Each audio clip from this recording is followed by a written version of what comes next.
दोस्तों मान लो कभी यूनाइटेड स्टेट्स ऑफ अमेरिका ने ईरान के supreme leader ayatollah Ali Khamenei को एकदम वेनेजुएला के प्रेसिडेंट मदुरो स्टाइल में किडनैप करता है या फिर किडनैप करने की कोशिश भी करता है या सोचता है, तो ईरान के नज़दीक ना, ये सिर्फ एक लीडर पर हमला नहीं होगा, ये पूरी इस्लामिक रिपब्लिक के वजूद पर सीधा अटैक माना जाएगा, सीधा एक बहुत बड़ा हमला माना जाएगा। और जहाँ जहाँ इस्लाम के शिया बिरादरी के लोग हैं ना, जैसा कि आप जानते हैं इस्लाम में शिया और सुन्नी होते हैं, तो शिया बिरादरी के जो लोग हैं और बहुत हद तक रहबर अली खामेनी साहब को जो लोग मानते हैं सुन्नी लोग में, बहुत हद तक सुन्नी लोग भी इनको जो मानते हैं वो पूरे इस्लामिक वर्ल्ड में यूनाइटेड स्टेट्स ऑफ अमेरिका के खिलाफ आवाज़ उठाना शुरू कर देंगे। आप ईरान के supreme leader ayatollah Ali Khamenei को ना आम लीडर मत समझ बैठना। अगर अली खामेनी पर अटैक होता है तो इसका मतलब ईरान की एक्सटर्नल और इंटरनल फोर्सेस एक्टिव हो जाएगी। यहाँ पर इनकी इंटेलिजेंस जो सीक्रेटली दुनिया भर में काम कर रही है वो भी एक्टिव हो जाएगी। एक एग्जांपल दे रहा हूँ, ठीक है। जैसा यूएस प्रेसिडेंट पर कोई अटैक होता है ना, तो पेंटागन के पास प्रॉपर प्लान होते हैं आगे कैसा करना है, खतरे को कैसा डील करना है, अगर प्रेसिडेंट मर जाते हैं तब क्या करना है। ऐसे ही ईरान के सुप्रीम लीडर पर भी कोई अटैक होता है तो आईआरजीसी यानी इस्लामिक रेवोल्यूशनरी गार्ड कॉर्प्स, इनके पास प्रॉपर प्लान होता है आगे क्या क्या करना है।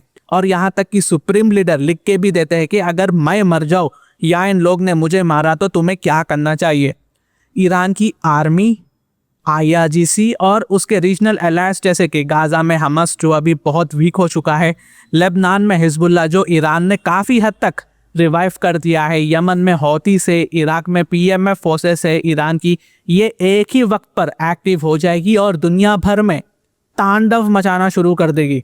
और जो इजराइल अमेरिका ने मेहनत किया है ना, जो ईरान में इंटरनल डिफरेंसेस ईरान की लीडरशिप के खिलाफ क्रिएट किया है, प्रोटेस्ट को भड़काया गया है, वो एक ही पल में ख़त्म होकर नेशनल यूनिटी में बदल जाएगी। इसलिए ही गाइस, इसलिए नेतन्याहू ने डोनाल्ड ट्रंप को समझाया है अभी तुम अटैक मत करना ईरान पर। इसलिए डोनाल्ड ट्रंप ने तब जाकर यहाँ पर अटैक नहीं किया, लेकिन ये सिर्फ पोस्टपोन था, ठीक है, अटैक कैंसिल नहीं हुआ। अगर डोनाल्ड ट्रंप सच में ईरान के सुप्रीम लीडर को किडनैप करते हैं ना, हाइपोथेटिकली स्पीकिंग के, या फिर असैसिनेशन भी करते हैं, तो ईरानियन फोर्सेस पूरे वर्ल्ड को डिस्टेबलाइज कर सकती है।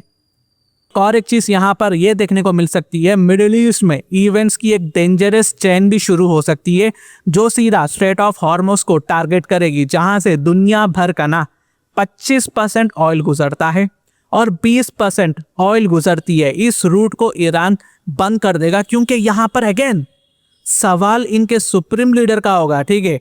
ग्लोबल मार्केट हिल सकती है, हर जगह असर इसका महसूस किया जाएगा और ईरान इस असर को महसूस कराएगा भी। दुनिया समझ जाएगी कि ईरान के एंगल से ये कोई टैक्टिकल कदम नहीं था, बल्कि ऐसा कदम है जो ग्लोबल इकोनॉमी और इंटरनेशनल सिक्योरिटी को दोस्तों हिलाकर रख देगी। इसलिए तेहरान के नजदीक ना ये अमेरिका के लिए जीत नहीं बल्कि स्ट्रैटेजिक डिजास्टर साबित हो सकता है। दोस्तों एक और पॉइंट जो मैं आपसे शेयर करना चाहूंगा, अगर कोई ये सोचता है कि यूएस और इजराइल मिलके ईरान को इजीली खत्म कर देंगे, तो ये सिर्फ एक सरफेस लेवल की बात है दोस्तों, सरफेस लेवल की सोच है, ग्राउंड रियलिटी का आधा सच भी नहीं है ये। जैसे कि हम सब जानते हैं कि अमेरिका का USS Abraham Lincoln career strike group middle east में डिप्लॉय हो चुका है, ठीक है। डेफिनेटली गाइस, ये एक सीरियस कंसर्न है, ट्रम्प की एक बहुत बड़ी वार्निंग है।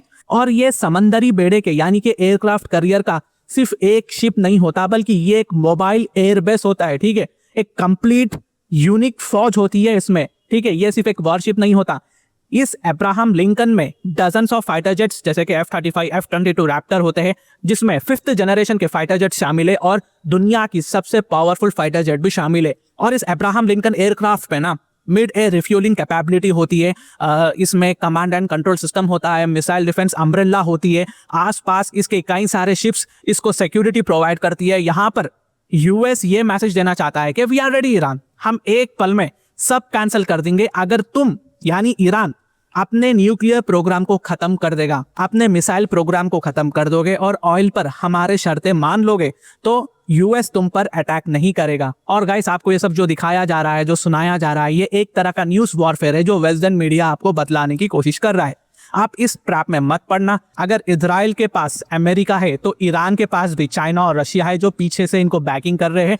ढेर सारे हथियार, ढेर सारे कार्गो प्लेन्स ईरान में आ रहे हैं, जा रहे हैं। तो ऐसा नहीं है कि ईरान कुछ कर ही नहीं रहा, सिर्फ बैठे हुआ है। हमें ये सब तो दिखाया जा रहा है कि यूएसएस अब्राहम आया है, इजराइल ये कर रहा है, अमेरिका ये कर रहा है, ट्रंप ये कर रहे हैं, लेकिन हमें ये नहीं दिखाया जा रहा है कि पुतिन क्या कर रहा है, शी जिनपिंग क्या कर रहे हैं, अली खामेनी क्या कर रहे हैं।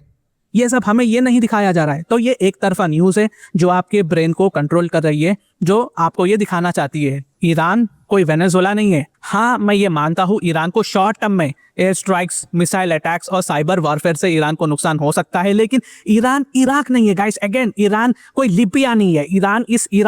ईरान के पास अब भी 3000 से ज्यादा बैलिस्टिक मिसाइल और क्रूज मिसाइल, हाइपरसोनिक मिसाइल का स्टॉक मौजूद है और एक्टिव है। अगर ये समंदरी बेड़ा ईरान को नुकसान पहुंचाना शुरू करता है तो ईरान एक साथ, हो सकता है हाइपोथेटिकली स्पीकिंग, ईरान एक साथ 500 मिसाइल या फिर 1000 मिसाइल डालकर अब्राहम लिंकन वॉरशिप को ना बर्बाद कर देगा। ठीक है, चाहे कितना भी अच्छा एयर डिफेंस क्यों ना हो गाइस, लेजर डिफेंस सिस्टम क्यों ना हो, जब एक साथ मिसाइल आती है ना, वो भी हाई स्पीड के साथ, तो सामने किसी भी तरह का डिफेंस सिस्टम हो वो आउट ऑफ कंट्रोल हो जाता है। ईरान ने खुद बोला है अगर हमारे सुप्रीम लीडर पर अटैक होता है तो वो होली वॉर जैसा रिस्पॉन्स कंसीडर करेगा, और यहाँ तक कि इनके जो पार्लियामेंट के मेंबर्स है वो भी वार्न कर चुके हैं। याद रखिए, ये सिर्फ पॉलिटिकल रेटोरिक नहीं बल्कि सोसाइटी में इमोशनल ट्रिगर करेगा जो लोगों को 100% यूनाइट करेगा। यहाँ पर आप देख सकते हैं ईरान ने ये अपने इनकलाब स्क्वायर, जैसा कि हमें न्यूयॉर्क में स्क्वायर देखने को मिलता है, ठीक है, ठीक ईरान में भी इनकलाब स्क्वायर बोला जाता है। यहाँ पर ईरान ने ना इस इमेज को इनकलाब स्क्वायर में चलाया है जो अमेरिका को डीप मैसेज देता है। फोटो को चलाया गया है कि ईरानियन मिसाइल आ रही है, यूएसएस अब्राहम लिंकन वॉरशिप पर अटैक कर इसे बर्बाद कर रही है, और समंदर में ये जो रेड दिख रहा है ना, ये अमेरिकन ट्रूप्स का ब्लड है।